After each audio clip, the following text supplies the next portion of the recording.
Hello and welcome to another episode of The Living Philosophy. I thought I would just give an attempt at encapsulating the journey that I was on, at walking the Camino. And yeah, I originally sat down to kind of like script this, and I started giving a description of what the Camino is and the kind of history of it. And that ended up just opening up into more and more stuff. So I think I might actually make a separate episode because there's a really interesting confluence point around the Camino in the history of Europe that I hadn't really thought about, where with Charlemagne and the Moors coming up through Spain and all the way up to the discovery of the New World, and how the Camino was a pivot point in this turning point in European history, out of the Middle Ages into the Renaissance and the colonial era. So yeah, I think I might leave that for a separate episode. So I thought I will just give an account of what my experience of the Camino is. I guess on a basic level, if you've never heard of the Camino is one of the three great pilgrimages of Christianity, along with the journey to Rome and the journey to Jerusalem. And it's said that in Santiago de Compostela, which is a city in northern Spain, that one of the apostles of Jesus, James, very appropriately named for me, James is buried in Santiago. Santiago is a local form of Santiagobus or whatever. It's a Spanish way of Saint James. So yes, this journey across the north of Spain, culminating in this place in Santiago, or you can go beyond it to Finisterre, which is where land meets ocean, kind of like Finisterre is comes from the Roman for end of the world, fin and terra being world. So kind of this end point, which is more associated with like a pagan ending, which I liked. So walked to Finisterre, and it was beautiful. But yeah, I mean, I don't even know really, where to start. So I guess what I walked I walked the Camino Francais. So it starts on the border between Spain and France. So on the French side, a place called Saint-Jean-de-Pied-de-Port. You cross the Pyrenees on the first day into Spain at this old monastery, medieval monastery, at a place called Roncesvalles, which also Charlemagne had a battle there in the conquering of the Moors, or the fighting of the Moors in medieval Europe. So like talking ninth century. And yeah, so it's this great historical thing, and the entire journey is incredibly historical, and it's kind of was massive during medieval times. I think 500,000 people were going, and now that kind of obviously waned down over time, and it was kind of on the out, I think, in the 20th century. And then sometime around 50s or 60s, some guy wrote a book and kind of resurged interest around it. And then, it's just been growing and growing. Paulo Coelho, the guy who wrote The Alchemist, wrote a book about it, set on the Camino.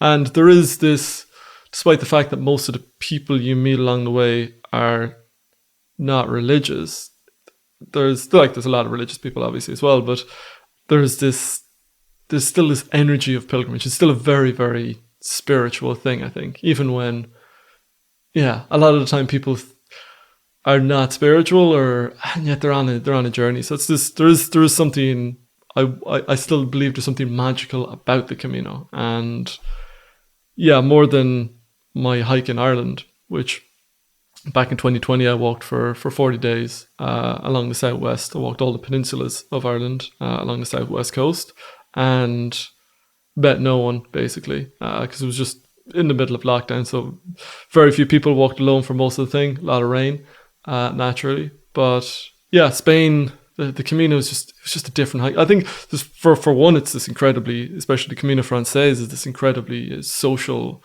thing where you're constantly meeting the same people because everyone's on the same journey. So that's one element. But then, I don't know, there's just something about it. There's a certain magic in the Camino, which is unlike anything else I've experienced. So you walk over to Roncesvalles, and then you walk through a number of regions across the north of Spain. So there's the Navarra region, which is where you start, kind of mountainous, a lot of like horses with bells around their neck. which is really cool and really interesting. You come into Pamplona, which obviously is famous from Hemingway's book Fiesta for the bull running. And then you come on to the first major city of Logroño, which is where, you've entered the Rioja region. So you've moved from Navarre into Rioja, and this is a famous wine producing region. And then not far beyond that, a couple of days after Logroño, you enter the domain of Castilla y León, which it kind of makes up about half the Camino.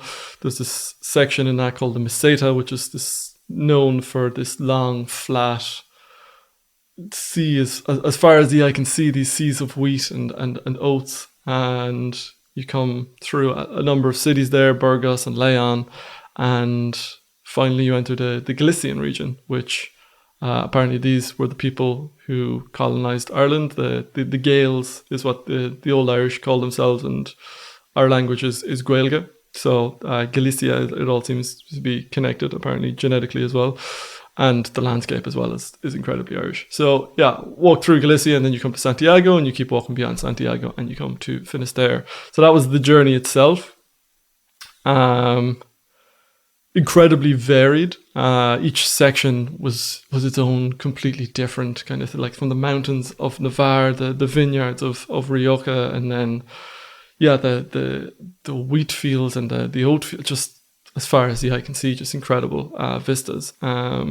And then Galicia was so much like walking through Ireland, not just because it was raining for that week, but it's all dairy farming and very like much smaller fields, not like the massive wheat fields. So really picturesque, very, very, very Irish and beautiful. And then I found the section from Santiago to Finisterre to be its own landscape again, I guess, approaching the ocean.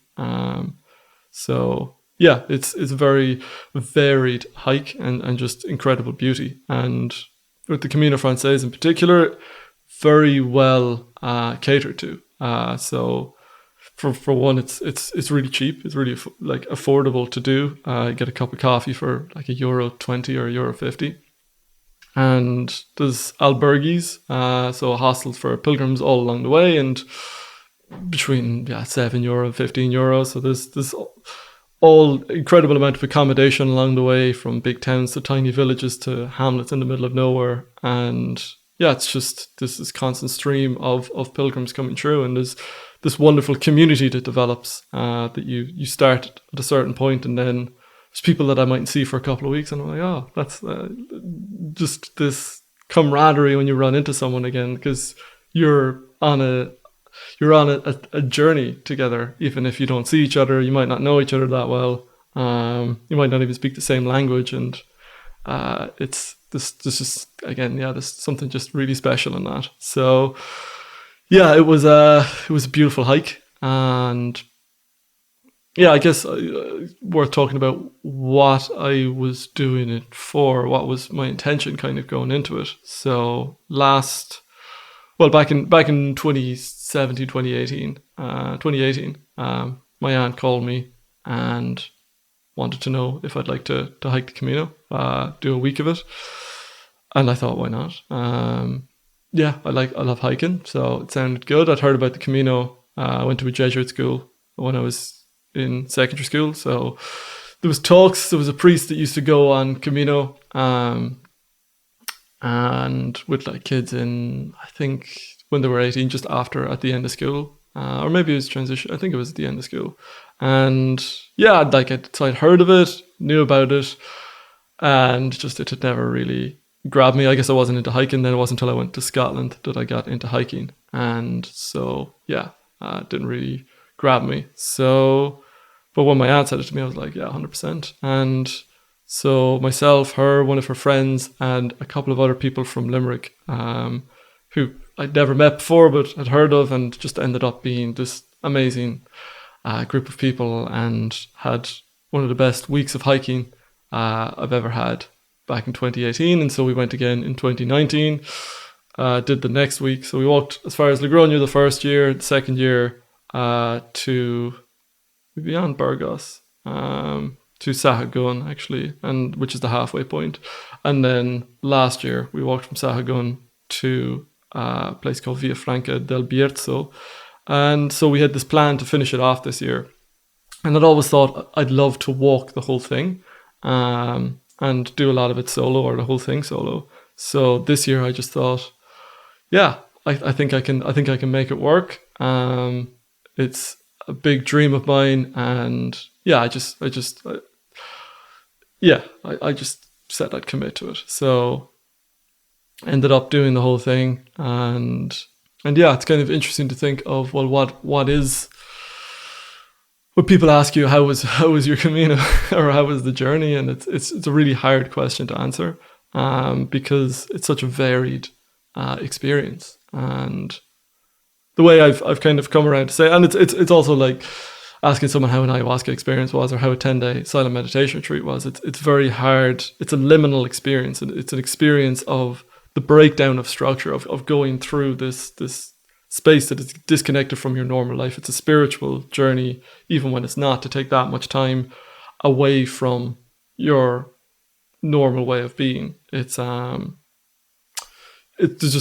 something really powerful about that that's inherently spiritual. And so there's something really hard to communicate when you come back from an ayahuasca ceremony or from meditation retreat or from Camino. It's unless the person has experienced what you're talking about, or it feels, yeah, you could just talk about it forever. Because again, like, I've been away for 6-7 weeks, so it's very hard to boil down and to communicate what I've gone through when I'm still very much processing what I went through and what the outcome of all that is. So it's a really tough question to answer, but it's transformative, I guess. So yeah, it's a really hard question to answer. Then, how was your Camino? I guess, like, I'll start with what my intention was going into it and why I wanted to walk the Camino. So I found after my Irish hike in 2020, it was this incredibly transformative experience. Not really during it. During the walk, I was completely alone. I was just reading Irish mythology. I was trying to limit my input, so I wasn't listening to music. It was just me, my backpack, and I was camping all along the way. And I was just writing reams and reams of poetry. And yeah, it was just this experience, I feel like, of just letting the dust settle in my mind and seeing what would come up, and then dealing with that. And it was a very challenging experience because of, well, the weight of the bag and the camping and the logistics of all that, and it being during COVID. So that it was tough. But I found at the end, I'd come out of like a Jungian phase throughout my 20s. And just at that point in my late 20s, going on that journey, it was amazing, because within 6 months, I'd started the channel. Probably within 2 or 3 months of finishing that hike, I started the channel, and all of these just changes just started to happen. Like my outlook on the world completely changed, and that kind of started with the day after Camino. I discovered Ken Wilber's book, A Brief History of Everything, or A Theory of Everything, in a secondhand bookshop down in Cork, and it just, yeah, I think partly from that and partly from the channel, and partly from the hike, I can't really separate what from what, but my outlook on the world has just completely shifted, in which the Jungian thing, rather than being the totality of my way of seeing the world, it's kind of just one aspect at play now, and it's part of a greater ecosystem of worldview, which has been a really exciting intellectual journey. So I felt like I sort of transformed in that, and there was a sort of like a Pokemon evolving, and so I was kind of thinking about Camino at that. I was like, oh, it'd be nice to go on another long hike and see what would come out of that, and what kind of transformation would come out of that. And I was reading before I went Ian McGilchrist's The Master and His Emissary, which was absolutely fascinating. And in that, he's kind of talking about getting into a meditative space with the right hemisphere, which is a holistic, big picture kind of thinking. And it's about getting outside of your paradigm and connecting dots and transforming your vision of the world. And that was something that I found really quite fascinating. And the right hemisphere being the region of poetry and the region of the non-linguistic, the body, kind of felt very, yeah, it made me think about the Irish hike differently. And I'm looking forward to Camino. I was like, oh, I can kind of see how this is going to go. So I again decided not to be listening to any music. I put just poetry on my Kindle this time. And yeah, I kind of set out kind of thinking that we would see what would emerge from this. So I thought there would be this great settling of the mind and seeing what else would emerge. But then, yeah, it would. So yeah, going into it, I was kind of like, okay, this could be. I know from previous years, there's a lot of fun and a lot of like great, deep connecting, socializing that happens on Camino. And you just meet. It tends to attract a really a great bunch of people. So yeah, I was kind of. I knew that there was that part, and then I was looking at in terms of the Irish hike of like, oh, what could emerge, and I guess I had two different ideas going into it, and in a way, there's the one of the like the settling and seeing what's going to emerge, and then there was the other, which ended up being a completely different thing, the social thing of like all these having these conversations and these new inputs coming in, and this kind of emerged within my Camino, but that was kind of my intention going into it. I was like, okay, let's let the dust settle. I've learned so much. I've been reading so much over the last couple of years since that last hike. And I kind of want to have some time to let my mind digest all that, because I feel like I've been consistently keeping moving. And so haven't had a time to just let the dust settle and see what dot can connect. What have I been learning about that can connect in new ways? And maybe there's some transformation in the way that I could see the world that needs to be born. So that was kind of my intention going into it. That was, yeah, I don't know if that's the why that I did it. There was some obviously deep call for adventure as well, and a spiritual thing, because it kind of came on the back of doing ayahuasca earlier in the year that I made this commitment that I was like, yeah, I'm going to walk the whole thing. I think it was shortly after ayahuasca that I kind of made that decision. So it's kind of coming from, there was a spiritual under thing there, or some kind of like deeper soulful hunger that was coming out of why I wanted to do Camino. And then these were the kind of extra intentions or the extra things that were in my mind going into it, the whys. So yeah, that was why I did it. And then, yeah, I guess to answer the question of what my actual Camino journey was like, I would say there was actually a few different Camino journeys that I had. So the first week I walked with my mother, and we've never done anything like that. We've never spent like just the two of us spent that much time together, and doing something like that. It was really, I was a bit nervous. I wasn't sure how that was going to go, but it was actually just a really great experience, and we got on really well, and it was, yeah, we just had a lot of laughs, and she's a great walker as well, so we were just bombing it. We were going really fast, so it was good. We kind of had a really good rhythm to it, and yeah, it was a really wonderful week, and so that was beautiful, and that was its own thing. And she walked as far as Logroño, which is about 7 days hiking, and then the next few weeks obviously was me alone up to Villafranca del Bierzo. So maybe 3 weeks of hiking. And yeah, I think I kind of had two separate Caminos in that time, because the first, coming out of that thing of just being me and my mom and that kind of insular sort of experience, came along to this. Yeah, I was kind of, I didn't know that many people then because we were in our own bubble, and then kind of coming out of that, had this really more solitary kind of experience. So I had a week where I'd had a rest day in Logroño with my mom. So I'd say I kind of thought a lot of the people that I'd met anyway, I wouldn't be seeing again. Foolishly thought that. But yeah, so I didn't really know many people, and I was kind of, I found I was just enjoying this walking alone, and I found this rhythm, and it was just this incredible flow of inspiration that was coming. And I found I would walk in the morning, and I would just be thinking about mundane things, where I'd stayed, where I'm going to stay tonight, what will I have for breakfast and all that, when will I stop, what are the stops, oh, that's a beautiful view, all the surface kind of level stuff. And then in between that, like this bit of inspiration would come up.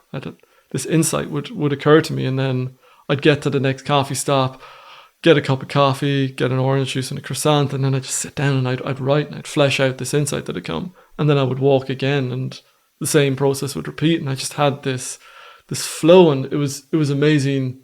I could totally see Nietzsche's writings are, it's so obvious to me now that the aphoristic style is the style of it. It's writing. It's walking embodied in writing. It's you're not even actively thinking. You're just letting the dots connect. You're just giving the soup of everything that's in your mind time to bubble together and click. And yeah, it was just that time, that section of my Camino was just incredibly inspired. And I was like, oh my God, I would have a book if I kept writing this stuff.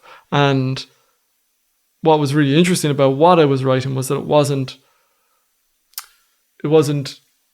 because it was just for me. I wasn't thinking about the channel. I wasn't really thinking about writing for Substack or writing a book. It was kind of me piecing together all the things that I'd learned recently in the last few months and kind of projecting that into, well, what does it mean? What are the implications of this? And actually piecing together my own philosophy again, and where I'm at now, and the way I see the world now, and what I think, what of all that. So it was just this emerging to me, and it was just a wonderful muse and a wonderful time.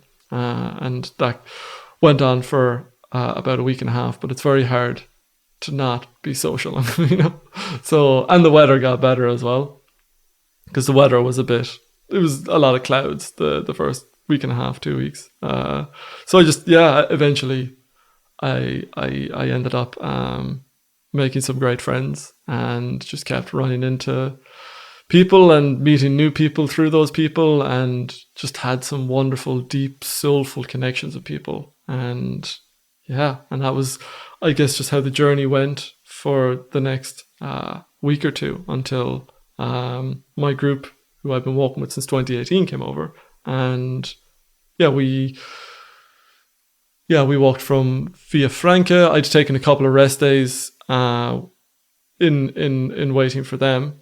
So again, I thought, I won't see anyone. But then, of course, Camino, you always overlap with people. So wonderful. I met again some of my favorite people along the way, and it was just wonderful. So there was that initial time walking to Santiago with that group, and then coming to Santiago and the cathedral, and amazingly, I really thought the cathedral would have this profound thing for me. And I don't know whether this is because I knew I was going to finish there beyond, or whether it's just where I'm at. But when I was in the church and this altar covered in gold, I've never seen so much gold and silver in a church before. And there's a lot of gold in a lot of churches along Camino. And there's a lot of beautiful churches along the way, and you go in and it's like really old stone, like 10th, 11th, 12th century churches, really old stone, and then inside all this gold all over the altar. And it's a really, some of those churches are really beautiful and spiritual, and the gold feels like it brings you into that transcendent space, or there is something the spiritual in the gold. But then Santiago Cathedral, it just felt hollow to me, and I don't know, maybe it's just the 1,000 people in the church for the mass, but it did not have the effect I expected on me, and it didn't feel like an end to the journey at all. It didn't feel like this high point. It just felt like it felt like the end of Catholicism to me, I guess, in a way. A sort of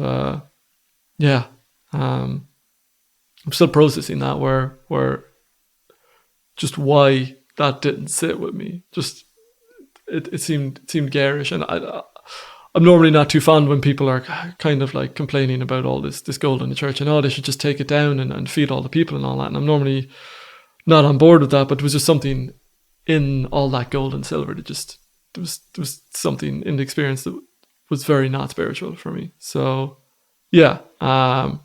from there I walked on to Finisterre, and that really did hit me. The ocean. Yeah, because walking the Camino Frances, you don't see the ocean. You don't see a big body of water, no sea, no ocean for 500 miles, over 500 miles. And then, I remember finally seeing it and being like, wow, the ocean again. This something deeply moving about that. And it's just that primal religiosity, that primal connecting back into something greater. And coming to finish there, just a nice little spot, and then just wonderful beaches and the power of the Atlantic Ocean. It was just, that was a wonderful ending to it. So I feel like that section from Santiago to Finisterre was just this wonderful journey of harmony, and it very much felt like this ending, this coming to an end. And had some great time in Finisterre, and then came home. So I mean, it was, I guess I had that time of like writing and the inspiration, and that was very much like the dust settling. So that kind of reading Ian McGilchrist and thinking about the right hemisphere and these new dots connecting, it was very much in that time. But I feel like the later period, the social period, very quickly within a couple of days of like talking to a lot of different people, I just found it was too much inspiration, and there wasn't the quietness, and so it was like this filling up and this saturation of novelty and all of this new impulse, I guess, just chaos of just like all this novelty. And I really feel like I need my Irish hike after my Camino to like process everything that I went through there. So I think in future I'd love to do what Nietzsche did. I would love to go to a place that is just latticed with walking trails, and to be able to go off and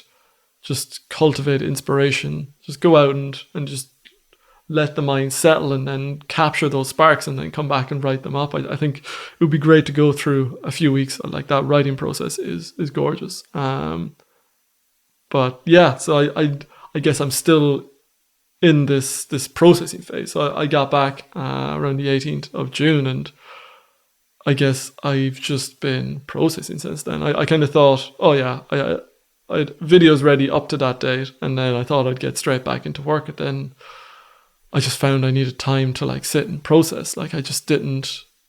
It was kind of like it was procrastination, I guess, but I was kind of aware that I was thinking about the structure and communitas thing, and how with liminality, with the kind of ritualistic space of being in this liminal space, when tribes have these rites of passage. So when a boy becomes a man, or when a person becomes a chief or an elder, there's the ritual itself, there's the liminal space, but on either side of that, there's this separation, there's these buffer points between normal life of structure and that wild chaos of liminality. And on either side, there's the separation before, and then afterwards is the reaggregation. And I can see the point of those now. And I was kind of thinking, okay, there's kind of a settling that needs to happen before re-engaging in the process. You need to let that transformation seep in, rather than moving super quick from communitas into structure. So I was kind of taking that attitude, and I started reading books, and I read a few books on Marxian theory, and just on Marx, biographies of Marx and about Marxian theory. So that's been really interesting, and I guess more input. But just kind of settling, walking, catching up with friends and family, and settling back in, I guess. So it's been it's been a big journey, and I'm still now even like sitting down to write this stuff about Camino, or trying to come up with these episodes and stuff, or what I was going to say. Even that, I was like, oh wow, this is opening up into so much more. So there's still so much to process, so much depth in what's been gone through. But I have had some ideas on where the channel is going to go, what I want to focus on, what I want to do, and really close to 100,000 now, which is just mental, which is really crazy. And so it's just been it's been a really transformative time, and I'm looking forward to the next year and seeing, really getting into the work and seeing what's going to emerge, and hoping to add more depth or more connection with it all. But we'll see how it's going to go. But just really grateful to have had that journey, for those amazing people that I met. Some great friends have come out of it, and yeah, just come home with new eyes, and to be looking at the world with new eyes. And there's a freshness and a revitalization in that. So yeah, I guess that's just about everything that I wanted to say. It feels completely inadequate, but I think that would always be the case. But it's already gotten very long, so I'm not sure how entertaining this is going to be to listen to. But yeah, next episode, I think I will look at the history of Camino and the significance of Camino within the history of Europe and philosophy. And yeah, there's a very interesting inflection point. So yeah, until then, I guess, see you on the next episode. And like to thank David Bilibosian, Bissofesa, and all the other patrons for their support to the channel. And as ever, there's a lot of bonus material over on Patreon for anyone that's interested, or if you just want to support the channel. Very much appreciated. And yeah, otherwise, I will see you next time. As ever, any thoughts, insights, or feedback, love to hear from you down below. And yeah, I would highly recommend walking the Camino. I guess that's the final takeaway. Yeah, see you next time. Thank you for watching.